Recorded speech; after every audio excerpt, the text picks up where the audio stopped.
Hey, my first video that I'm filming in my new apartment. So, oh my gosh, there's a lot I can say in this video, guys. I didn't know that Andy Serkis was in this movie until the credits. And I'm not gonna tell you what character Andy Serkis plays in this movie because the makeup and the hairstyling is so impressive. Even when Andy Serkis is not doing motion capture, you still don't know what character he is playing. Oh, I love that guy so much. Oh, hey.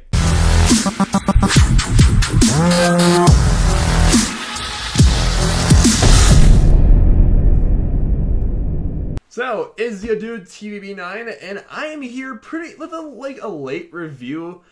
I figured I might as well see this movie, and I'm really glad I did. I finally saw Longshot, which stars Seth Rogen, Charlize Theron, O'Shea Jackson Jr., and somebody else who's, whatever. And it's a comedy, dramedy, romance, whatever you want to call this movie, I guess. Seth Rogen plays Fred. He's a journalist who leaves his job because his journalism company gets taken over by a bunch of rich assholes, and so to cheer him up, his best friend, who's O'Shea Jackson Jr., takes him to his wild party full of rich people, and there he runs into Charlotte, who's played by Charlize Theron, who is the Secretary of State running for president in 2020, and they knew each other like when they were kids. Like, she used to babysit him, so there's a little bit of an age gap there.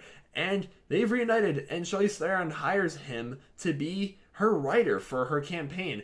And a whole crazy, romantic, funny, silly adventure breaks down from there. So I remember seeing the trailer for Longshot, and I remember being interested with this movie, but then I was like, you know what?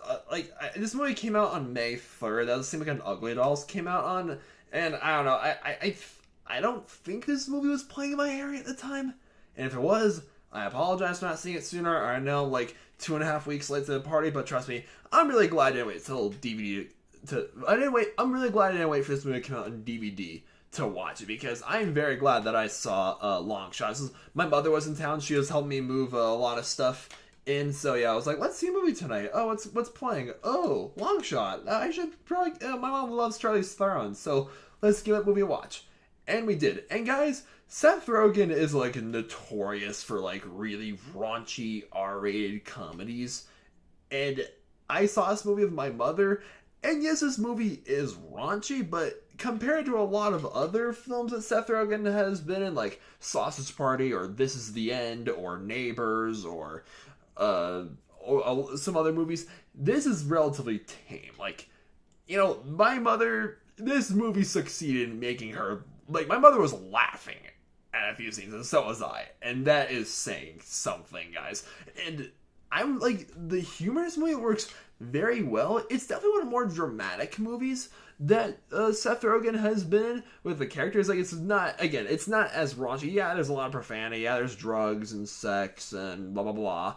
But yeah, that's not the main part of the movie. The main part of the movie is, in my opinion, a satire, because he's a journalist, right? And he's ripping apart politicians and things like that.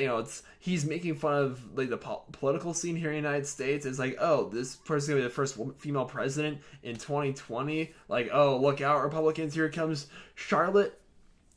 And let me just say, I absolutely adored the characters in this movie. Seth Rogen and Charlize Theron, I had no idea that the two would work as well together as they did until I saw this movie.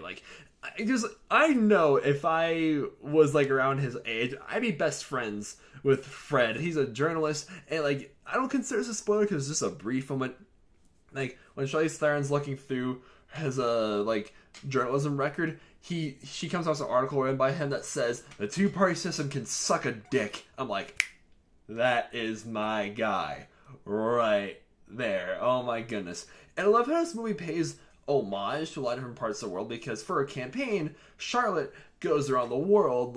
She goes to they go to Stockholm and Manila and Barcelona. There's brief moments, and the Stockholm scene, especially the whole part of the movie when they're in Sweden was, oh my gosh, it was hilarious.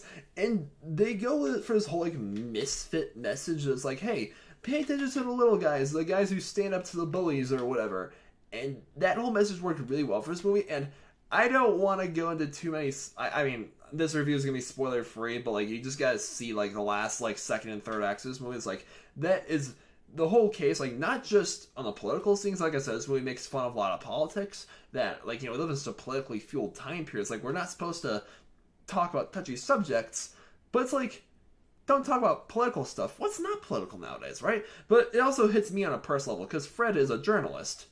And I'm an English major. I'm staying out here at my college to take summer classes to proceed further to the English major so I could pursue my goal of writing books. I want to be an author, guys. And there's a huge environmental message that goes with Charlotte's campaign. And I'm also a zoology minor who's studying animals and wants to work in a zoo field as well. I know, I want to be a busy adult. Don't judge me. And like the messages in this movie and O'Shea Jackson Jr., oh my goodness. He's gonna be in Godzilla King of Monsters. I'm even more excited for that movie now, guys. And that's saying a lot because I'm like, oh, up to there with my excitement for Godzilla. But yeah, he's not only just a hilarious comic relief, like his best friend to like Fred, but he also says some really powerful, meaningful things as like, hey, you should pay attention to other sides of the issue, not just the points that you agree with. Like, and that's one thing I've noticed, probably the biggest pet peeve nowadays, or I know, if you guys have watched my videos for a while now, you probably know I have a shit ton of pet peeves. But definitely one of them nowadays is how like people are so intolerant of disagreement nowadays. Like, like no one knows how to have a civilized discussion on like, when they disagree anymore. And it bothers me. It's like, yeah, I can make friends with people who disagree with what I have to say, as long as that level of respect that, is maintained. It's like, hey, I will respect whatever it is you believe in. But, like, as I don't respect it when you, like, make hostile or malicious actions towards others fueled by said viewpoints, okay? The point is, we need, like, let's not teach kids how to not talk about religion and politics. Let's instead teach kids how to have a civilized discussion on difficult topics. And this movie, like, it's not a huge part of the movie, like, but this movie had that in mind. Like, we look at the political scene in the United States and the entire world, honestly, and everyone just needs to take a breath. And Longshot, guys, address that in plenty of other messages beautifully. In all honesty, guys, I could ramble on and on about this movie for a while, but trust me, Longshot, I think, is gonna, like, go down as one of the more underappreciated films that comes out this, like, summer movie season. And it's really not fair. Please, if you haven't already, give this movie a watch. I was tempted not to give this movie this rating, okay? And this movie's not as good as Endgame. I'm sorry. But still, Longshot gets a 10 out of 10 stars. It's a filmtastic masterpiece. So, I'm having this itch because I remember this is 2019. This is the last year before we go into the 2020s. I remember 2009, last year of 2000s, being a fantastic year for movies. I have a big feeling in me that this is going to be like a really great year for movies. Because 2009 was also a great year for movies. And these are both decade-ending years. Like, I don't usually give two, like, 10 out of 10s in the same year yet. I did.